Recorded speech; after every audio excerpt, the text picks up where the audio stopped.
O calor está intenso lá fora.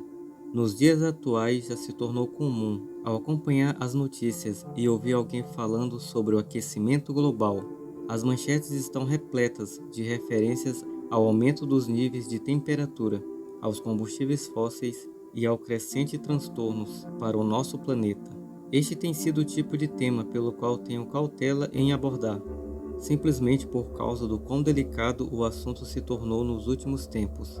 No entanto, a minha intenção em abordar esse tema é acrescentar algo sobre esse assunto. Afinal, ouvimos falar muito a respeito da temperatura atual do planeta, e o que raramente não falam é em relação aos padrões de mudança de temperatura que existiam no passado e que contextualizam a temperatura moderna. A discussão em torno desse assunto está tão acalorada quanto o clima. E tendo dito isso, venho acrescentar à discussão o pensamento: será que vivemos no período mais quente de todos os tempos? Eu sou o Carlos Moraes e você está assistindo ao Teorizando. Nesse vídeo vamos analisar mais de perto os dados que registram a história de temperatura do nosso planeta. Os cientistas acreditam que nos últimos 100 anos a temperatura global tem aumentado, mas como isto se enquadra em padrões e tendências mais amplos e como eles descobriram isso? Somente compreendendo o passado antigo abre a possibilidade de contextualizar a discussão atual sobre o aquecimento global e entender com o que realmente os cientistas estão preocupados. Encontrar a temperatura atual é simples. Tudo o que você precisa é de um termômetro e ir lá fora fazer uma leitura. Com leituras suficientes feitas em diferentes locais do globo, podemos encontrar uma temperatura média para todo o planeta. Na verdade, os cientistas têm feito isto desde 1850, o que significa que os nossos registros sobre as temperaturas globais médias são bastante precisos desde esta data. No entanto, os termômetros de mercúrio só foram inventados em 1714. Então, como sabemos qual era a temperatura antes dessas leituras globais começarem a ser feitas? E como sabemos a temperatura há 1000 anos, ou há 1 milhão de anos, antes de os humanos surgirem na Terra? Os cientistas podem aproximar as temperaturas globais do passado através da perfuração do gelo. Essencialmente, quando a neve cai, por ser porosa, retém pequenas bolhas de ar no local onde cai. Se esta neve não derreter e mais neve cair sobre ela mais tarde, como que um lugar muito frio, como uma geleira, é possível encontrar camadas de bolhas de ar presas em neve e gelo. Voltando muitos anos no passado, ao coletar o gelo formado dessa forma, os cientistas podem fazer análise em um laboratório e derretê-las, liberando ar relativo a específicos anos.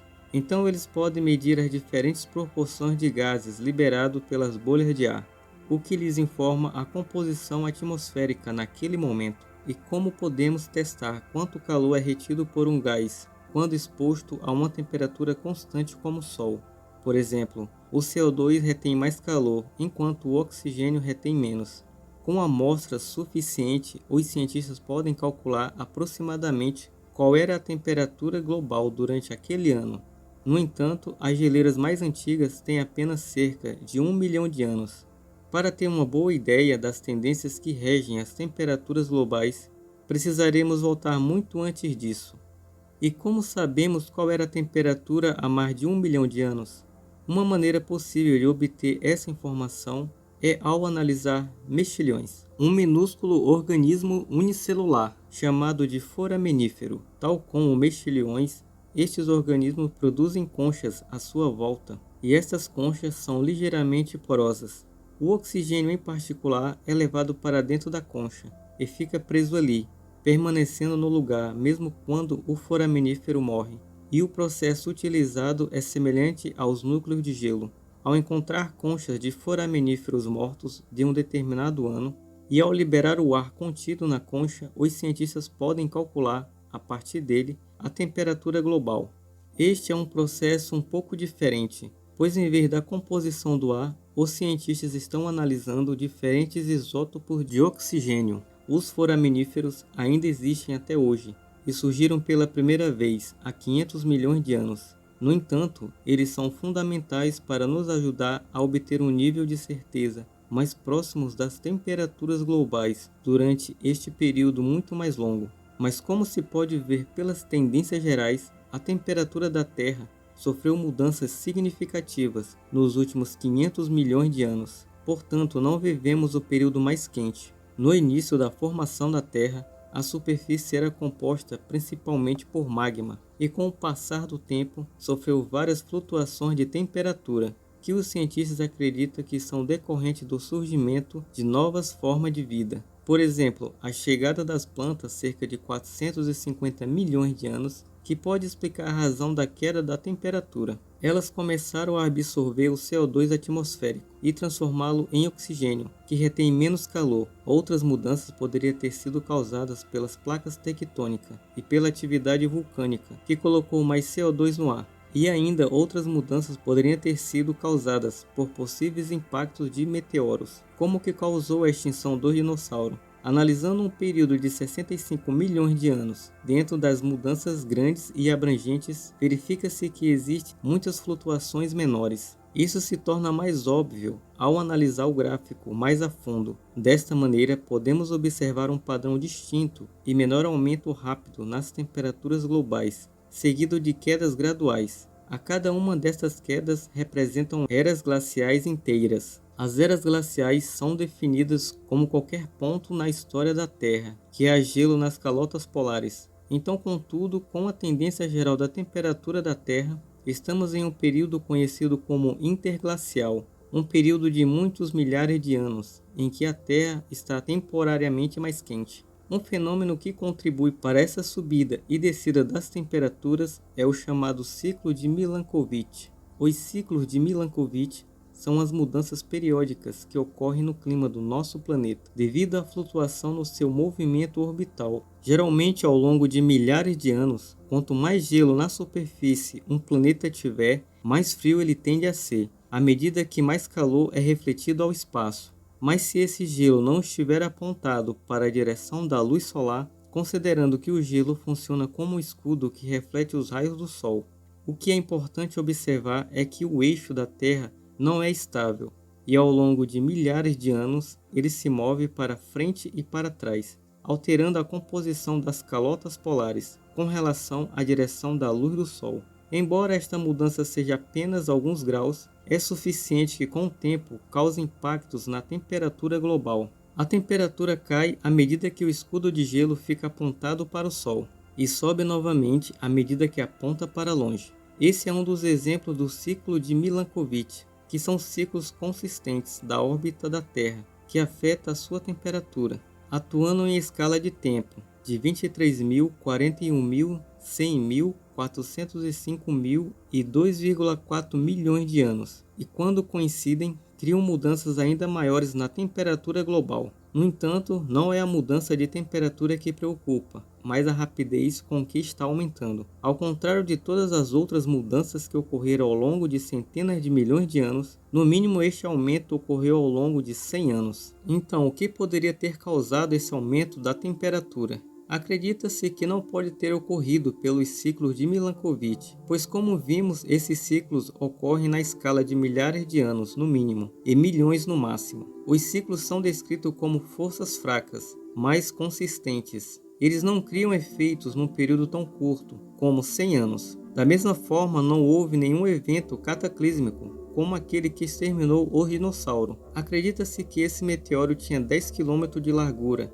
e atingiu a força de 21 a 921 bilhões de bombas atômicas de Hiroshima. Cerca de 75% das espécies morreram nas mudanças climáticas que ocorreram posteriormente. Se algo assim tivesse atingido a Terra desde 1850, teríamos notado. No entanto, existe um fator que explica esta mudança nas temperaturas globais: a atividade dos seres humanos. Os humanos mudaram definitivamente a forma de interação com a atmosfera, ao contrário de cerca de 10 mil anos anteriores de história da humanidade. Desde 1760, a Revolução Industrial, a atividade humana produziu grandes quantidades de gases de efeito estufa, como resíduo da industrialização e da agricultura. Nos últimos 40 anos, cada década foi a década mais quente já registrada. desde que começamos a monitorar as temperaturas globais em 1850. Os níveis de CO2 estão em média global de 410 ppm e o metano em 1866 ppb, que é o mais alto do que vimos nos últimos 800 mil anos.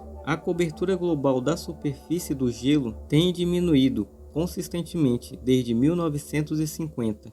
E infelizmente, as rápidas mudanças da temperatura global tendem a levar à extinção de espécies. Normalmente leva milhares de anos para a vida se adaptar às condições, como por exemplo na era glacial, onde existiam os mamutes peludos, e as condições atuais com os elefantes. A seleção natural leva tempo para desenvolver uma espécie com as características necessárias para prosperar em um novo ambiente, ou terão de mudar para um novo ambiente mais adequado, ou elas desaparecerão. É importante observar que esses eventos não são imparáveis. A mudança da temperatura global tem alguma dinâmica, mas nós como humanos devemos encontrar maneiras de parar de alterar a proporção da atmosfera. É por isso que é tão importante que os governos ouçam os relatórios de instituições como o IPCC, um grupo internacional de cientistas financiado por vários governos, encarregado de descobrir a realidade das alterações climáticas. Em um de seus relatórios não somente apontam